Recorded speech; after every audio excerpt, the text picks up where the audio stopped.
నమస్కారం. ఈటీవీ 2 తీర్థయాత్ర కార్యక్రమానికి స్వాగతం. నల్లనివాడు పద్మనయనంబులవాడు కృపారసంబుపై జల్లేవాడు అంటూ పోతనామాత్యుడు కృష్ణ సౌందర్యాన్ని ఆవిష్కరించారు.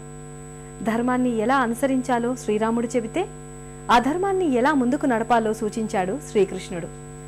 గోపశ్రీ పరివేష్టితుడైన గోపాల చూడమణికి వేణుగోపాలుడనే నామం అత్యంత ప్రియమైనవి.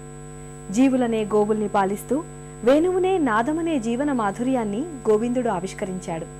అలాంటి వేణుగోపాలుడు అర్చావతారమూర్తిగా ఎన్నో క్షేత్రాల్లో ఆవిష్కారమయ్యాడు. ఆ నేపథ్యంలోనిదే ప్రకాశం జిల్లాలోని కరవది గ్రామంలో నెలకొన్న శ్రీ రుక్మిణీ సత్యభామ సమేత వేణుగోపాల స్వామి దేవస్థానం. నేటి తీర్థయాత్రలో ఈ ఆలయ విశేషాల్ని తిలకిద్దాం.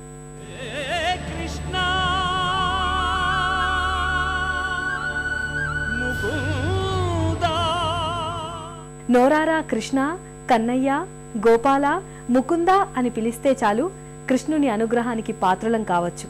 అలాంటి కృష్ణ పరమాత్మ వేణుగోపాలునిగా కరవది క్షేత్రంలో 2 శతాబ్దాలుగా కొలువుతీరి ఉన్నాడు.